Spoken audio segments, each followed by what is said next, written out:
Assalamualaikum dan salam Malaysia Madani. Saudara, setiap hari kita pasti berdepan dengan pelbagai cabaran.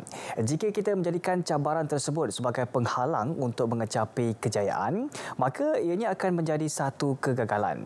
Jika kita ambil cabaran tersebut sebagai peluang dan pengalaman untuk menggapai kejayaan, maka tidak mustahil ianya boleh dicapai. Segalanya terletak kepada diri kita untuk mengubah cabaran menjadi peluang. Ini akan kita bincangkan dalam Ringgit Bi seketika nanti.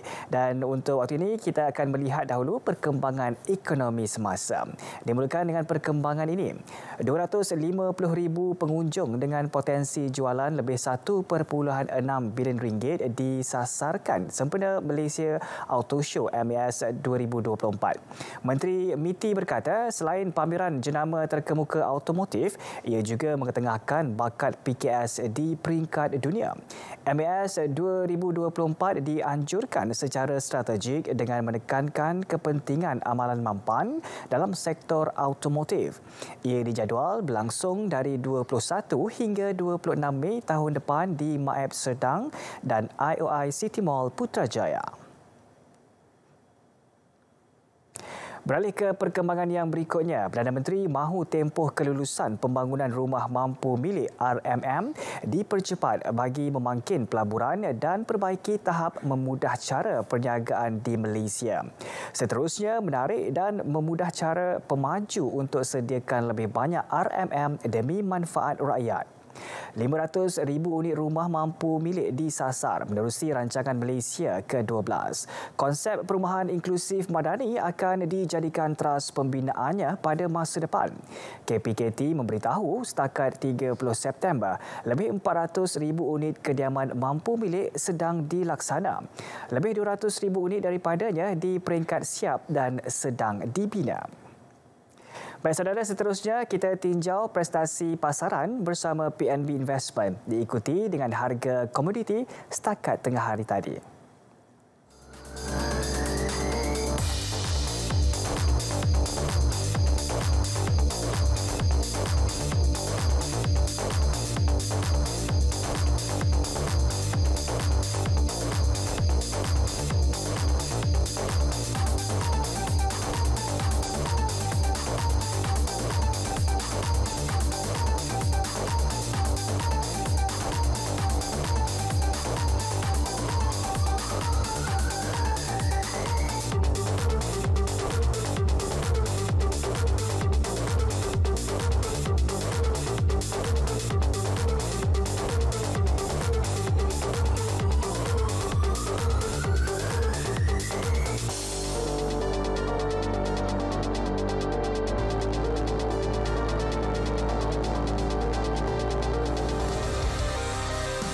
RM100 juta geran pendigitalan sehingga RM5,000 untuk manfaat 20,000 usahawan PKS dan pengusaha mikro untuk menaikkan taraf sistem jualan inventory dan perakauntan digital.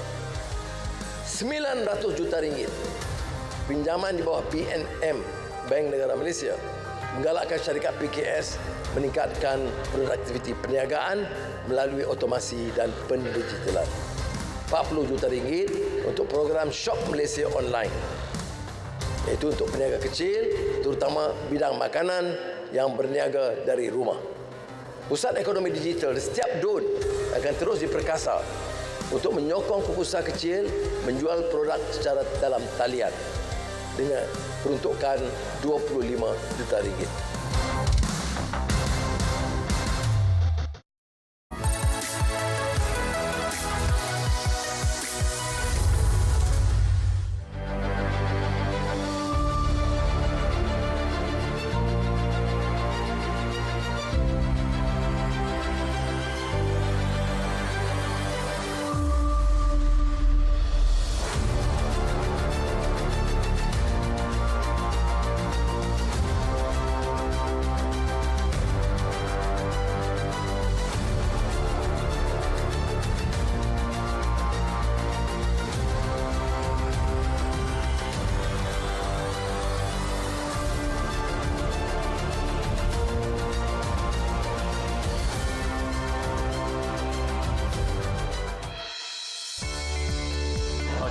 bagaimana cabaran itu mampu membantu kita untuk mencapai satu kejayaan.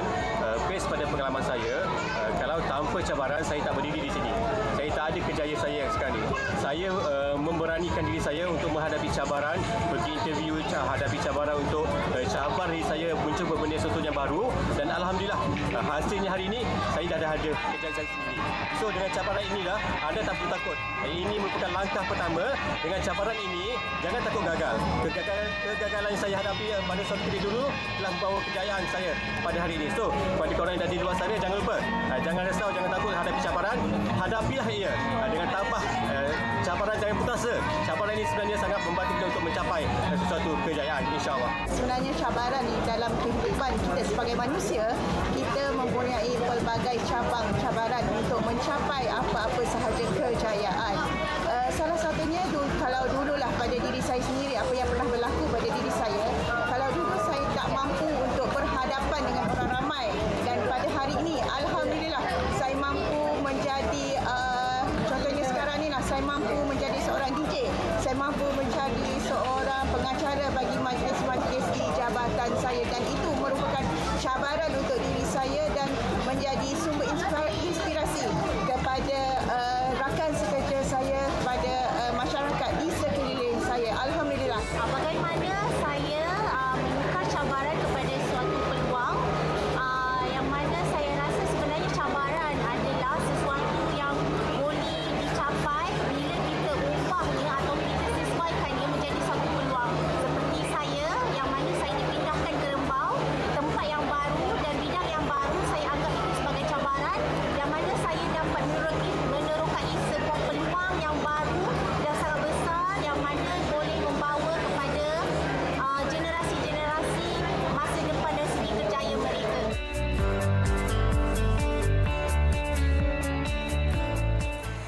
Bagaimana kita menjadikan cabaran sebagai satu peluang untuk meneroka sesuatu yang menghasilkan kejayaan? Ini yang berlaku kepada tetamu yang kita bawakan ke studio untuk berkongsi pengalaman beliau menjadikan cabaran bukan satu halangan, malah sebagai satu peluang untuk membina empayar perniagaan. Cabaran menjadi peluang, topik yang kita bawakan bersama dengan Encik Muhammad Yusri bin Ahmad Jalaluddin, pengarah urusan RY2 Air Conditioning Empire bersama dengan kita. Assalamualaikum Tuan Yusri. Waalaikumsalam Tuan Kamal. Sihat Tuan? Sihat, Alhamdulillah. Alhamdulillah. Terima kasih kerana bersama dengan Bis Malaysia petang ni. Terima kasih juga menjemput saya ke program Bis Malaysia. Baik, jadi kita nak membincangkan satu topik yang saya rasakan, kita rasakan juga semua orang mengalaminya, berdepan dengan keadaan ini. Cabaran. Setiap hari ada cabaran dia, betul tak Tuan? Betul. Ya, setiap hari ada cabaran. Jadi kalau kita jadikan cabaran itu sebagai penghalang, maka kita tak akan ke mana. Tapi kalau kita jadikan cabaran itu sebagai satu peluang, ianya boleh melonjakkan kita ke satu tahap yang lain. Betul? Betul Tuan. Baik, jadi kalau kita lihat sendiri pengalaman, macam saya sembang dengan Tuan sebelum ni kan, COVID-19 ramai yang terkesan. Ada yang kena berhentikan kerja, ada yang gajinya dikurangkan. Betul Tuan. Segala-galanya itu, dan juga Tuan juga merupakan salah seorang yang terkesan. Mungkin Tuan boleh ceritakan sedikit pengalaman Tuan. Okey, betul apa yang Tuan nyatakan tadi. Mungkin pada masa itu bukan saya tapi ramai masyarakat Malaysia yang terkesan dengan COVID. Betul. Lebih-lebih lagi pada kita tak dapat bekerja di luar dan lebih kepada kerja di rumah lah waktu itu. Dan apa yang saya lakukan pada masa itu, kita cuba mengawal kita punya perbelanjaan harian. So kalau sebelum tu kita terlalu belanja, shopping ke apa, tapi bila masa PKP tu kita terpaksa bercatut makanan, nak berjimat. So kita pun tak boleh bekerja pada office hour. So kalau kata ada yang biasa dibayar gaji dengan overtime, pada waktu itu kita dibayar hanya dengan basic. Tak ada overtime semua tu. Dah tak ada. So macam mana kita nak cuba dapatkan duit sampingan? Macam saya cuba cari jalan lain untuk menambah pendapatan dengan membuat kerja-kerja servis aircon sebagai part time pada waktu itulah. Okey. Jadi untuk mendapatkan ilmu servis aircon tu, adakah mempelajarinya ke, ataupun pengalaman ke, ataupun cuba-cuba sendiri tengok dalam YouTube ke dan juga sebagainya, macam mana tu? Okey, pada peringkat permulaan saya mengalami masalah sendiri sebenarnya di rumah. Okey. Pada waktu PKP tu, aircon saya di rumah sendiri sebenarnya tak sejuk dan rosak. Okey, pada waktu itu saya cuba berhubung dengan syarikat-syarikat aircon, tapi malangnya pada masa itu syarikat semua tak boleh beroperasi. So saya pun cuba mencari jalan lain saya cuba dengan keyakinan untuk buat benda itu sendiri.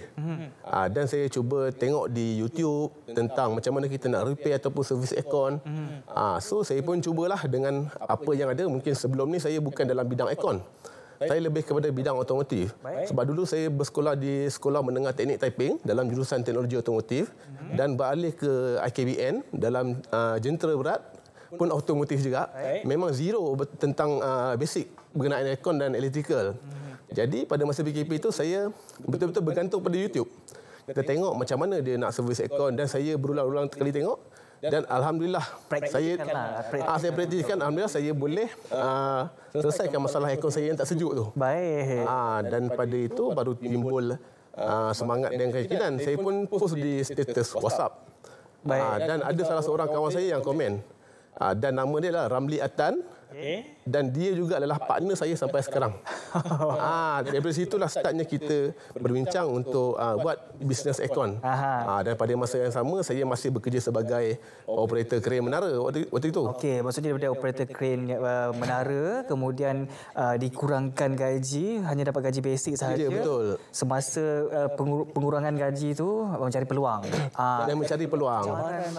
Yang dikatakan menjadi satu batu loncatan ataupun cari peluang kan. Cari peluang kita buat kerja part time masa tu. So kalau kata dapat duit tu kita boleh buat sampingan untuk pembelanjaan pada waktu PKP tu. Baik. Itu yang saya cubalah. Okey, jadi maksudnya walaupun kita bukannya berlatar belakangkan teknologi itu ataupun penyamanan udara kan, tapi betul, kan? kita cuba untuk menggagahkan diri kan. Kita paksa diri kita belajar daripada YouTube tu dan juga kita lakukannya. Pasti boleh. Macam sekarang ni dah berjaya membina empire. Tapi sebelum tu kita akan cerita pasal membina empire tu. Sebelum kita nak bercerita tentang bagaimana untuk memulakan perniagaan ni kan. Jadi apabila tuan bekerja sebagai operasi operator menara kren tu, kemudian tuan berhenti. Ya betul, saya ambil keputusan untuk saya berhentilah. Kenapa berhenti tu? Sebab saya nak cuba fokus ke dalam bisnes aircon masa tu. Sebab saya dah decide lah pada waktu itu kan. Saya pun dah hampir 6 ke 7 tahun bekerja sebagai operator kren menara dan tiba masa untuk saya cuba ubah 360 daripada bidang lama kepada bidang yang baru. Baik. Walaupun saya sendiri bukan bidang aircon yang asalnya. Itulah.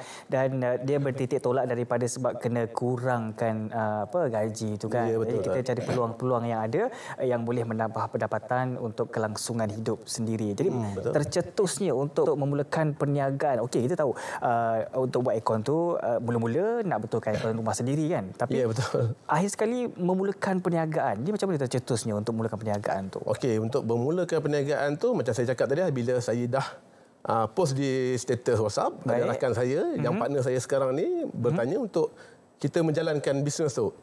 Selepas dari itu saya akan buat keputusan untuk berhenti kerja pada ketika itulah di masa PKP tu. Kemudian selepas saya berhenti dalam 1 minggu pertama saya decide terus kita jalankan bisnes ni full time. Dan saya mencari sebuah rumah taman untuk dijadikan sebagai store dengan kadar bayaran sebulan 700 untuk peringkat mula. Sebab kita masa itu tak ada sampingan modal, duit simpanan untuk kita jalankan bisnes. Kita betul bergantung apa yang kita ada saja. Dan daripada rumah tu, walaupun rumah tapi dia punya semangat dia membuat kita berkobar-kobar untuk kita naikkan kita punya company walaupun saya sewa rumah. Baik. Tapi rezeki tak panjang, pada waktu itu Kajang banjir besar. Okey. Rumah kami ditenggelami air. Cabaran lagi tu. Lepas tu aircon semua tenggelam pada waktu itu dekat Kajang. Selepas daripada itu saya akan rasa down lah dengan partner sebab kita pun bermula bisnes dengan tak ada modal. Lepas tu kita cuba bangun balik, kita plan untuk cari kedai yang lebih strategik. Lepas tu baru saya dapat sewa satu kedai yang agak kecil. Daripada situ duduk tak sampai setahun, owner cuba naikkan kadar sewaan daripada 1,500 jadinya ke 2,500. Bagi saya yang baru start up company, untuk bayar kedai yang kecil separuh kedai dengan 2,500 agak mahal. Jadi saya terbeban pun juga terbeban juga. Betul. So saya pun terpaksa berpindah ke kedai cari yang tempat baru. Lain. Mungkin rezeki pada waktu itu saya jumpa satu kedai kosong di R&R Bukit Dukung Kajang. Sampai sekarang lah kami bertapak di situ. Kalau kata R&R yang kita tahu sebelum ni, biasanya kedai makan, kedai buah. Betul. Tapi kami antara syarikat aircon yang pertama bertapak di R&R. Baik, jadi maksudnya salah satu kedai di R&R itu memberikan perkhidmatan penyelenggaraan penyamanan udara. Ya, betul. Kita buat set up kedai office tu, showroom di R&R Bukit Dukung Kajang. Okey. Satu-satunya di Malaysia kedai aircon yang ada di R&R. Itu keunikan dan juga perbezaan yang ada pada RY2 ni dan di luar kebiasasannya. Betul. Baik, jadi kalau kita lihat banyak cabaran yang tuan hadapi kan, ya, untuk membuat perniagaan dan juga sebagainya ini. Jadi macam mana semangat, apa yang menyebabkan tuan boleh berdepan dengan cabaran ini, yang memberi motivasi itu siapa sebenarnya? Ataupun dari diri sendiri memegang kata-kata motivasi ke, ataupun macam mana? Okey, sebenarnya masa permulaan kami buat kerja part time tu, daripada pengalaman lah yang membuat saya motivasi untuk ke depan. Kadang kita pergi ke rumah customer dengan apa yang adanya, serba kekurangan. Transport company tak ada, kita naik kereta Myvi, Viva waktu itu. Baik. Bila sampai di rumah customer, tanggapan customer, dia akan cakap, "Oh, awak budak part time."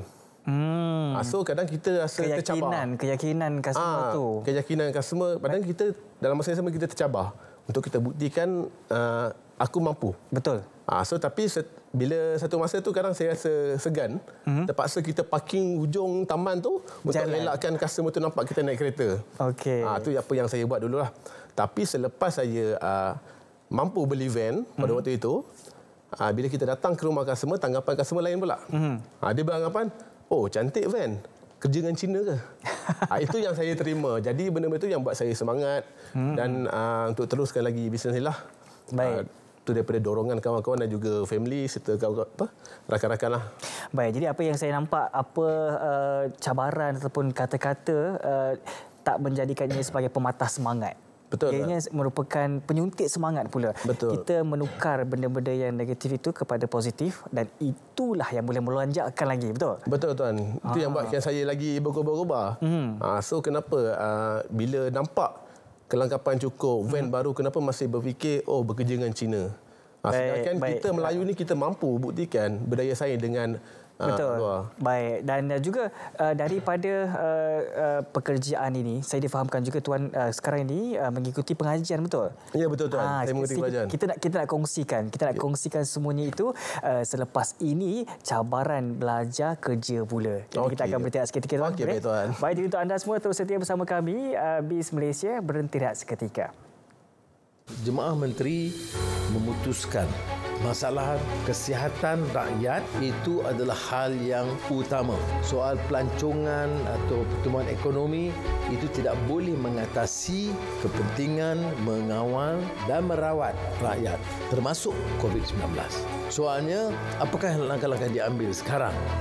Maka kita harus pantau kemasukan rakyat asing itu akan dikawal dengan lebih ketat lagi seperti mana menurut keperluan dan kepentingan kita.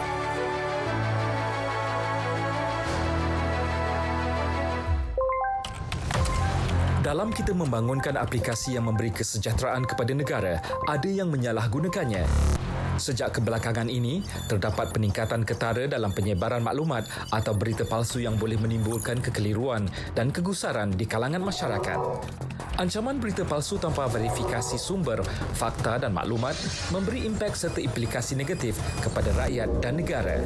Sebarang penyebaran berita palsu akan dikenakan tindakan undang-undang serta didakwa mengikut Seksyen 505 Kanun Kesiksaan dan Seksyen 233 Akta Komunikasi dan Multimedia 1998. Denda maksimum RM50,000 atau penjara tidak melebihi 1 tahun atau kedua-duanya dan juga denda selanjutnya setiap hari kesalahan berjumlah RM1,000. Bersama, cegah berita palsu. Sebar fakta, bukan dusta. Tidak pasti, jangan kongsi.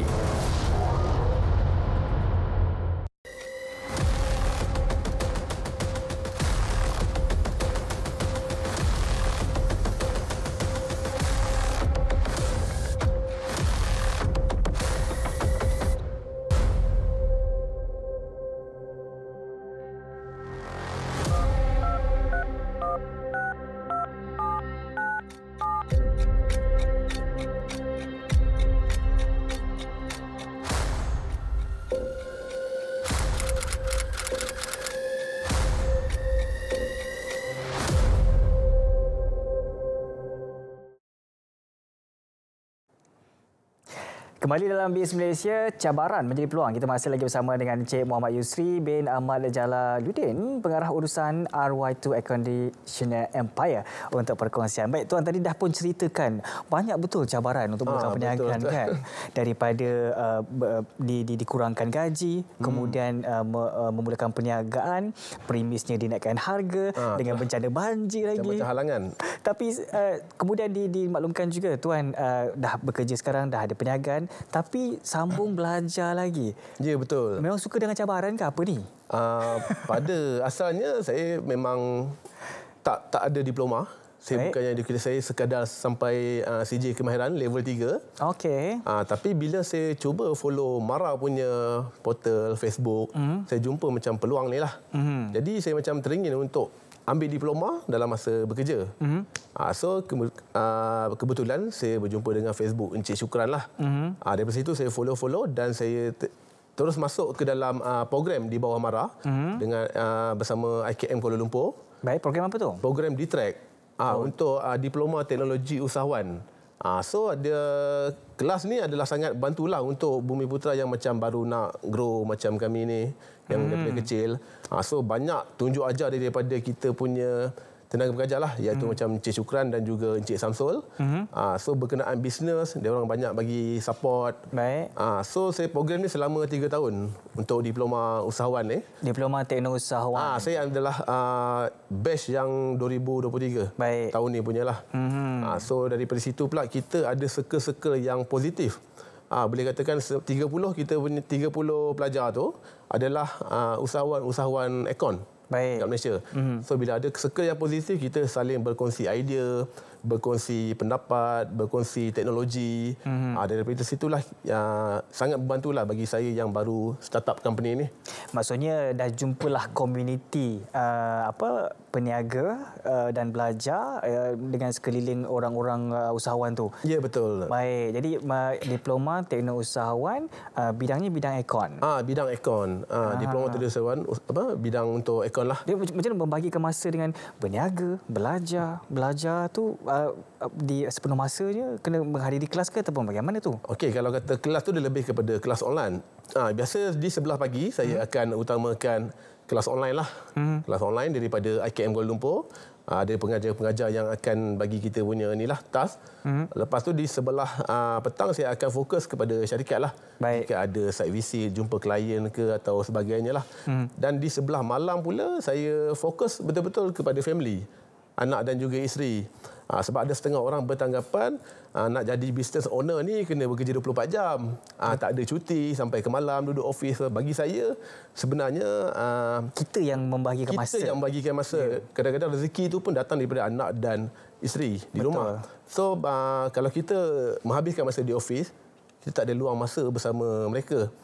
So bagi saya punya pengurusan masa, sebelah pagi saya lebihkan kepada kelas, sebelah petang saya lebihkan untuk pengurusan syarikat. Baik. Dan malam saya fokus untuk family. Baik. Itu yang saya cuba praktikkanlah setakat hari ini. Baik. Jadi kalau kita lihat sebenarnya kalau bercakap tentang perniagaan, pastinya pengurusan keuangan dalam perniagaan itu perlu diutamakan. Sebab itu menjadi salah satu faktor ataupun punca kepada syarikat tersebut boleh terus pergi ataupun terus gulung tikar. Jadi bagi tuan sendiri bagaimana tuan menghadapi, sebab ikutkan pengalaman tak ada pengalaman untuk berniaga. Jadi macam menguruskan keuangan perniagaan itu bagaimana tuan? Okey, kita menguruskan dengan apa yang diberi tunjuk ajar daripada pengajar-pengajar IKM. Baik, dalam pengajian itu. Ya, betul. Maksudnya tuan membina perniagaan kemudian nak mendapatkan ilmu itu pergi belajar. Ya, betul, kita belajar. Saya pun banyak juga join kursus lain untuk dapatkan ilmu. Dan dari situ kita terapkanlah. So apa yang kita dapat saya terus masukkan dalam company untuk praktikkan benda tu untuk kita grow ke hadapanlah benda tu. Baik, jadi memang sebenarnya pengajian di IKMKL itu memberikan manfaat yang terbaik untuk melonjakkan perniagaan tuan. Ya, betul. Dan berapa lama dah perniagaan tuan ini? Saya kalau ikutkan hujung tahun ni genap perniagaan saya baru 3 tahun. 3 tahun. Jadi 3 tahun di masa PKP tu kita start. Jadi belajar selama 3 tahun juga. Belajar saya baru masuk pada Julai tahun ni dan akan habis pada masa lagi 2 tahun lebih lah. Okey, jadi kalau tuan melihat kepada lonjakan ataupun perbezaannya sebelum masuk belajar tu dengan masuk belajar, macam mana growth ataupun perkembangan perniagaan tuan? Kalau nak ikutkan memang banyaklah. Kalau sebelum ni kita tak ada basic berkenaan pengurusan, tak tahu macam mana kita tentang atas, staff, nak jaga pekerja apa semua kan. So bila kita join ni kita nampak lebih banyak pendedahan tu. Macam mana kita nak uruskan pekerja, daripada segi marketing kita macam mana. So tenaga-tenaga pengajar daripada IKM KL tu banyak berbantu kita lah. Kalau kata sebelum ni saya banyak pergi kursus yang short term. Baik. Maksud kalau ada mentoring pun selama 4 bulan ataupun 2 bulan. Tapi bila dengan MARA, program D-Track ni, saya dimentor selama tempoh saya belajar. Kalau 3 tahun, 3 tahun. So jika ada apa-apa masalah, saya akan terus berurusan dengan cikgu yang mengajar saya itulah, iaitu Encik Syukran. Baik. Jadi kalau kita nak tanyalah ini pengalaman sendiri ni, pengalaman berniaga, apa cabaran yang paling sukar dihadapi dan juga bagaimana Encik Yusri menghadapi, menangani cabaran tersebut yang menjadikannya peluang? Okey, kalau kata cabaran tu semua orang ikutkan memang ada cabaran. Betul. Tapi dalam industri ni saya rasa cabaran lah adalah daripada segi ekonomi. Sebab sekarang pun harga bahan mentah makin naik. So kita nak kawal benda tu memang sukar. Di luar kawalan kita. Di luar kawalan kita. So apa yang kita buat, kita percaturan tu kena tepat. Itu yang kita cuba buatlah untuk elakkan kerugian. Baik.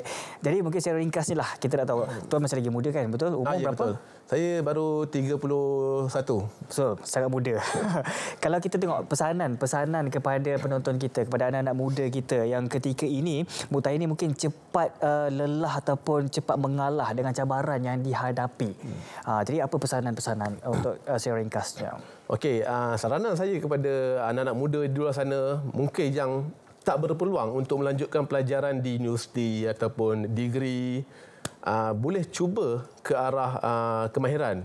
Macam sekarang pun negara kita Malaysia banyak melahirkan perkara-perkara daripada TVET, macam MARA melahirkan dari student-student yang berjaya. So cuba ambil peluang tu untuk masuk. Kadang daripada peluang yang kita belajar tu, kita boleh mencukil bakat kita, apa yang kita ada.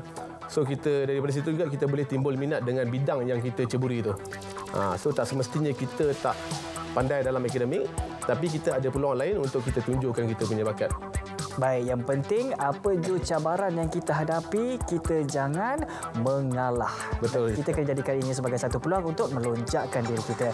Jadi kita ucapkan terima kasih. Terima kasih Tuan. Terima kasih Encik Muhammad Yusri bin Ahmad Jalaluddin, pengarah urusan RY2 Air Conditioner Empire, untuk perkongsian yang diberikan sebentar tadi. Terima kasih Tuan sekali lagi. Okey, sama-sama. Baik saudara, Ringgit Biz itu tadi menutup Biz Malaysia edisi Rabu 13 Disember 2023. Dari sungai hingga ke segara, Palestin pasti merdeka. Saya Akmal Hafiz Ruslan. Assalamualaikum dan salam Malaysia Madani. Jumpa lagi.